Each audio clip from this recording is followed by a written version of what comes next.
2 साल पहले मोदी जी ईरान के प्रेसिडेंट को बोले थे, हाँ जी हाँ, हाथ में लाओ, हाथ में लाओ जी, हाथ में लाओ। और लेकिन ये वही कंट्री है जिसकी वजह से आज इंडिया को रेड सी में प्रॉब्लम हो रही है। मतलब इसी रूट पे जो यमन को, जिसको सपोर्ट कौन कर रहा है, ईरान कर रहा है। और एक जगह पे वहाँ से उनसे फ्रेंडशिप हो रही है, वो ठीक है, ये तो हमें डिप्लोमेटिक रिलेशन बनाने हैं।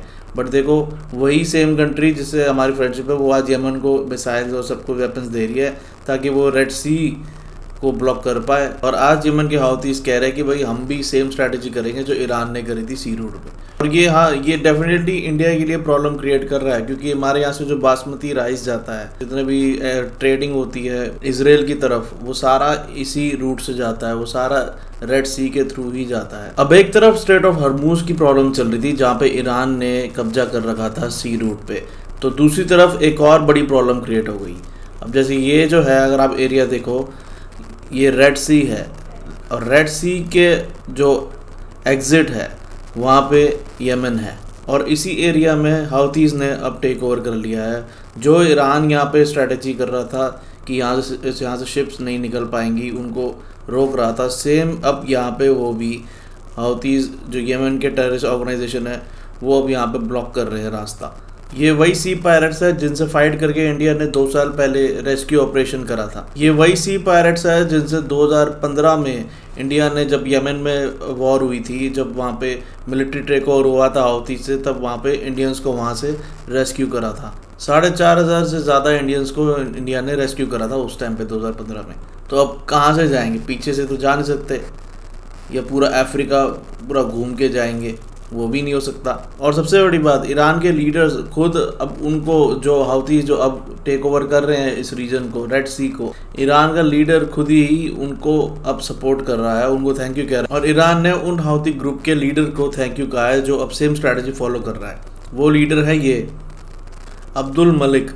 We thank Yemen and its vice leader Sayyed Abdul Malik for the resistant against America and Zionist entity. अब एक सिंपल सी बात है, मतलब इंडिया के थ्रू, ये रहा इंडिया, यहाँ से जो भी रेड सी के थ्रू जाता था, अब यहाँ पर भी वो ब्लॉक हो गया। मतलब एक्सपोर्ट जो हमारी इन कंट्रीज़ में होती थी, सऊदी अरेबिया इस रूट से, सऊदी अरेबिया हो गया, इजिप्ट और इसराइल जो सबसे ज़्यादा इफेक्ट होगा, जो हमारे यहाँ से एक्सपोर्ट जाते थे, क्लोथिंग भी जाती है यहाँ से। अब ईरान की उनको थैंक यू कह रहा है, क्योंकि ईरान, चाइना और रशिया तीनों इनको सपोर्ट करते हैं।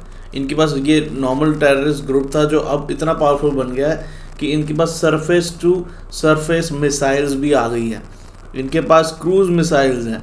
ये कोई नॉर्मल टेररिस्ट नहीं है, ये एक्चुअल में मतलब उस एरिया को, रेड सी को ब्लॉक करने की इन पे पूरी कैपेबिलिटी है।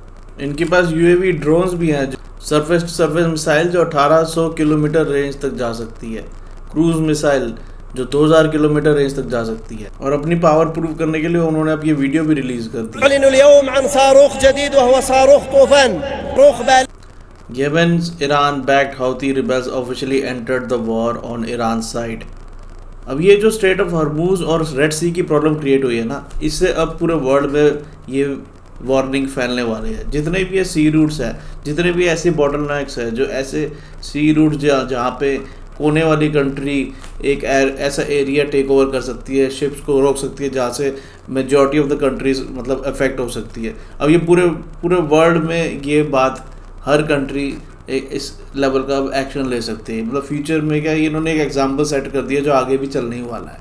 जैसे आप ये देख लो, मोरक्को है, मोरक्को के सामने है स्पेन और पोर्चुगल, इसके बीच में ये पतली सी ये है स्ट्रेट ऑफ जिब्राल्टर, ये सी रूट है, ठीक है। और इस यहाँ से लेफ़्ट साइड पे पूरा ओपन है, और यहाँ से राइट साइड में देखो, ये पूरा यूरोप है, मोरक्को, इटली, ये सारे मतलब सब इधर से फंस गए। अगर मोरक्को का कल अगर दिमाग घूम गया कि हम इस एरिया को अब टेक ओवर करेंगे, मतलब इकनॉमी आप सोचो पूरे वर्ल्ड की कितनी इफेक्ट हो सकती है। सेम आप इधर आ जाओ, जैसे यहाँ पे सिंगापुर और मलेशिया के बीच में यहाँ पे एक छोटा सा सी रूट है।